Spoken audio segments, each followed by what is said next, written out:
so welcome to another video. So today I'm going to go through rate laws and we're going to do one example in this video. So let's get started.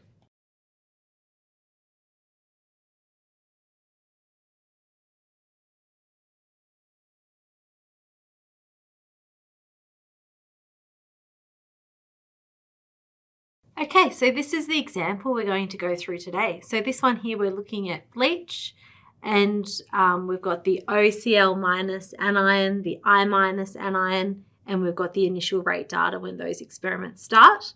So we're given the concentration of our two reactants, and their concentration is in moles per litre. So we've got our big M's, I've just put them in next to it, and the rate is moles per litre, so molarity per second.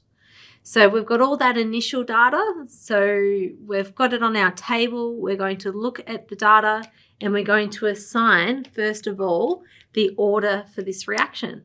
So looking at the two reactants, we would determine the order for those ones separately and then combining them to give us our overall order for the reaction. So if we first look at the OCl minus anion, so what we want to do, looking at this data, we can see they're all by 10 to the minus 3. So we can pretty much just ignore that and look at the numbers at the beginning there. We've got a 1.5, a 3, and a 1.5. So just gauging in, we've got a doubling occurring, going from the 1.5 to the 3, or going from the bottom 1.5 to the 3. Now, in order to determine the rate order for OCl minus, we need to make sure that the concentration for I minus is not changing. And we want the OCl minus to be doubling. So we don't know if we're going to be using the top or the bottom until we look at the I minus. So now looking at the I minus, we've got 3. Again, they're all times 10 to the minus 3, so we don't really need to look at that. We've got a 3 and we've got two 1.5s. So if we look at the top two experiments, we've got 1.5 going to 3. So we've got a doubling occurring here. And here we've got 1.5 staying at 1.5. So the concentration's not changing. So the only thing that's affecting that rate is the doubling of the concentration of OCl minus. So when this one's doubled, our rate here is also doubling. So we're going from 1.36 to 2.72. So we've got about a doubling occurring there. So this isn't changing. This is doubling. This is doubling. When we see that pattern, it means that it's first order. So OCl minus is first order. Now, the other orders that we'll be looking at in this video are zero order and second order. So if this one was doubling, this one's not changing, and this one's not changing, then it's 0 because the doubling doesn't affect the rate, so it's a zero order relationship. If this one's doubling, this one's staying the same, and this one's going up by a factor of 4, then that means it's a second order. So we've looked at our OCl minus. Let's have a look at the I minus now. Okay, so same idea. We want to make sure this isn't changing and we've got a doubling occurring here. So the top and the bottom two sets, they're not changing. Here we've got a doubling occurring. So they would be the experiments that you choose. When you're choosing your experiments, it doesn't matter which order they're laid out in. You just choose the ones that have the relationship that you need to determine the solution. And then we're looking at the top one and the bottom one in terms of the rate and what's happening here. So we've got a doubling occurring here, and here we've got another doubling occurring. So it means that our I minus is first order. So both of these are first order. So overall, the overall rate order,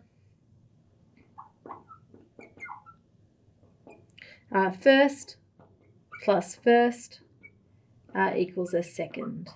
So just the 1 plus 1 equals 2, so it's a second order.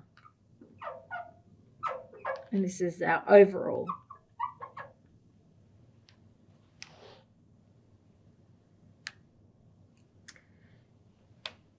So let's write out the rate law.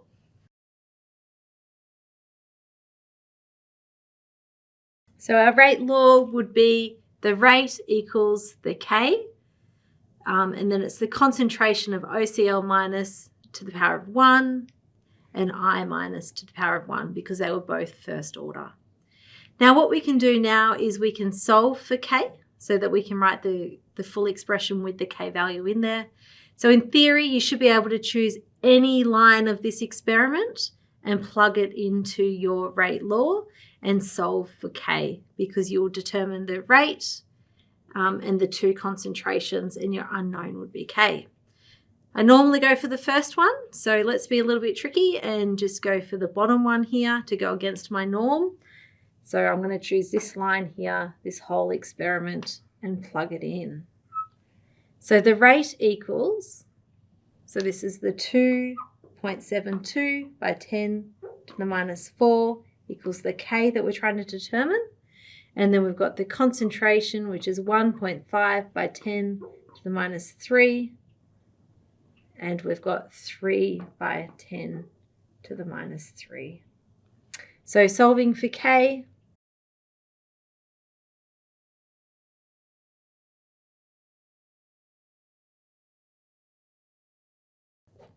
so it's 60.44. So the way that I did that is I worked out the sum of this one. Okay, so 1.5 by 10 to the minus 3 multiplied by 3 by 10 to the minus 3. And then to bring it to the other side, I did the 2.72 times 10 to the minus 4 divided by the value that I got for this. So bring it down here, and that leaves K by itself.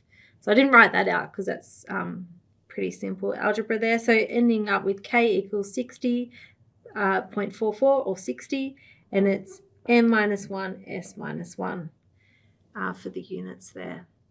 Okay, so that is my K value.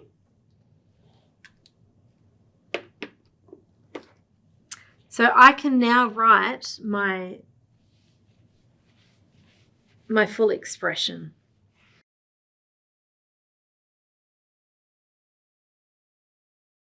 Okay, so that would be my full expression with my K value put in.